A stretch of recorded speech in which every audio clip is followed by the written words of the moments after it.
Play with this, Georgie. What'd you say? I was trying to do the It voice, but you do it better. Hello, Georgie. Yeah. Hello, Georgie. Hey, Georgie. You guys both do it better.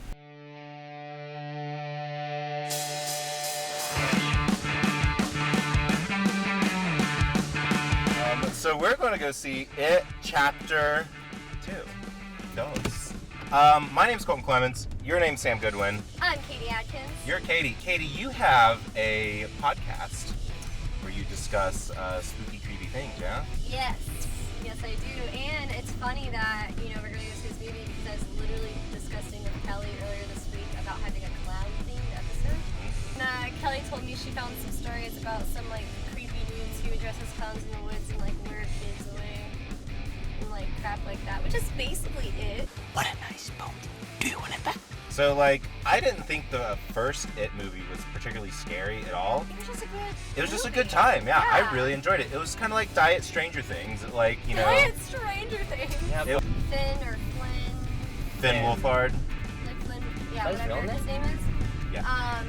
He was his acting was so impressive in it. It's funny.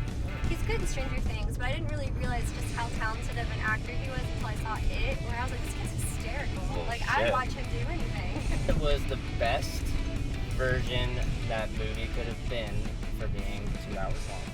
Because there's so many characters you have to introduce, there's so much cool backstory, there's so much all of this sort of stuff, and then even I felt like from a horror standpoint, it just wasn't frightening because it's just every horror specific scene in that, it just felt like it was rush. It felt like there was no time to kind of linger and just be unsettled or be uncomfortable, and that felt like it was hugely missing from what kind of demanded to be a part of that movie. I feel like most Stephen King stories in media have just fallen mostly flat. What are some Stephen King movies that work? I think Gerald's Game. Gerald's Game's one of my favorites. Gerald's Game's I love awesome. Gerald's Game. Which is by the guy who made Yes. Oculus. Yeah, And- okay. I liked and, Gerald's Game. We were just talking about Oculus. I'm sorry, but can we talk about the masterpiece that was, oh, fuck. Oh, come While on. you think, Dreamcatcher. While you think, the original It wasn't Carrie, the Dream- original Carrie is awesome. Sleepwalkers. Yeah, I'm heard so of that. close. Sleepwalkers is the most ridiculous movie I have ever seen. But anyway, Sleepwalkers is about people who shapeshift into cat people. So Scooby-Doo Monster Island. What's the matter? Cat got your tongue?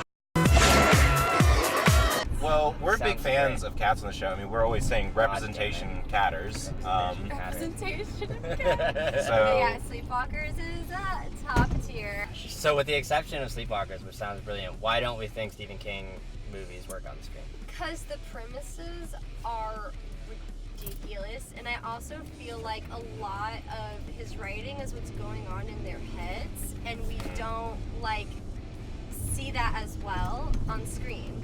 that's one of the things I'm interested with this new one. Now, I don't fully remember. Did they do the Ritual of Chud in the first movie? They didn't, right?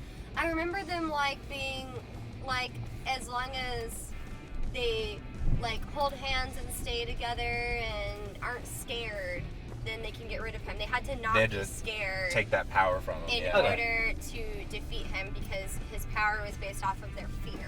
But no one was hallucinating turtles or dead lights, I don't think. No, Right. but there was that big ol' mound of toys. Yeah, And just they did hallucinate Georgie a lot. Yeah, Just dancing around. Because in the book, it was The dance was so The funny. dance was great. I Dance was love great. it. I do that at parties now. It's a go-to move for me. This is what's great about Stephen King, because we can just sit here and talk over philosophy of Yeah. internalized fear of what you're actually afraid of. It's all about racism. Oh, Wow, that's a read. okay. Well, damn. 1 hour later, 2 hours later, 3 hours later. Can you move it along? I'm all out of time cards.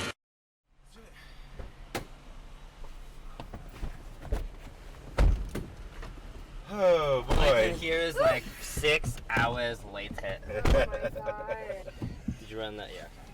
You know, as Katie and I were sort of talking about as we were walking out, though, I didn't feel the length, though. It was a 3-hour movie, and it didn't okay. feel 3 hours to me. There was a couple times where I was like, wow, it doesn't feel like much time has passed, but I bet a lot of time has passed. And I was Yeah. tempted to check my phone to see the time, but then I was like, I don't want to know how much time has passed, because then I'll start counting it. I do think it could have been shorter because there's a lot of, I feel like, Silly. repetitive sort of stuff going Repetitive on. scares. I did almost cry there at the end.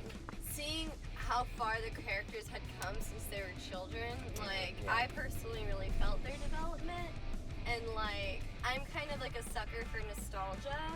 I really think that what's his nuts, Bill Skarsgård as Pennywise is great. I thought it was great in the first one. So great. Oh my god, the lazy eye. Yeah. Like, is that a natural thing? I'm assuming. I'm not sure. I don't know. I feel like they digitally did it. I had kind of a lazy eye, and I can like make it go.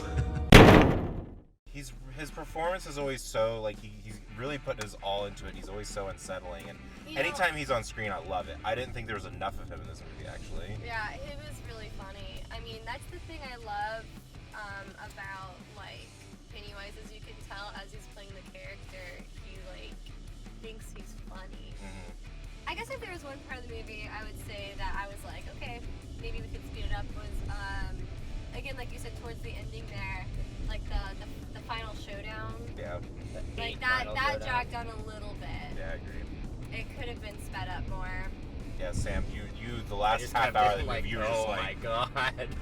It should be a TV show. I felt that way about the Henry Bowers character. I feel like he was more totally. relevant in the book, and in this movie, it's like they bring him back and he doesn't really he do didn't really anything. have a purpose outside of like they were like, well, here's Just like an completely outside like fan real service. villain Yeah. that like wasn't really. Didn't do anything. It Like could something have pretty been a long. miniseries. Then I just imagine like each of those little vignette bits where they're by themselves. Imagine if each of those was an episode that just went entirely into who their character was and explained why they're so particularly afraid of one thing. And if it was a miniseries, I imagine like its origin being like there's like one episode late in the series that would be like its point of view. Yeah, we went through the spoiler gate. Yeah, let's talk about spoilers. And there's one I want to hit on, and this one actually, this was definitely not in the book, and I don't know morally how I feel about it.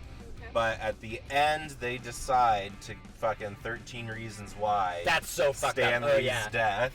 Yeah. And make it feel like it was all a part of this elaborate plan. Like suicide's and a it's good like, thing. yeah. This movie had a lot of stupid Hollywood tropes in it, which was one like right now, which is one of which was the casual throwing in of like assault, of women's assault. Yeah, the casual throwing in of assault as a fact like that's supposed to define someone's personality. That's stupid. Another spoiler, which is that they have the thing where they're like, this character might be gay, but we're not gonna say it because.